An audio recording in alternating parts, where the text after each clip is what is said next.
প্রিয় ইসলামেরা, আমাদেরকে যখন মৃত্যুর পরে কবরস্থ করা হয়, কবরে লাশ রাখার সময় বলা হয় বিসমিল্লাহি ওয়ালা মিল্লাতে রাসূলুল্লাহ, অর্থাৎ রাসূলের মিল্লাতে তোমাকে দেওয়া হলো।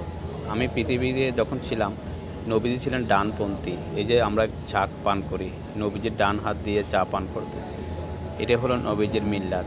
আমি পৃথিবীতে যখন হায়াতে ছিল, আমি জীবন ধারণ করেছিলাম, জীবনযাপন করেছিলাম, আমি বাম হাতে পানি পান করতাম, আমি চা পান করেছি, আমি ছিলাম বামপন্থী।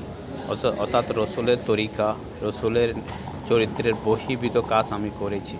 আর পৃথিবীতে যখন চলে যাওয়ার পরে আমাকে যখন বিসমিল্লাহি ওয়ালা মিল্লাতে রাসূলুল্লাহ বলে রসুলের মিল্লাতে দিবে, তখন কিন্তু রসুল আমাকে রসুলের উম্মত হিসাবে স্বীকার করবে না।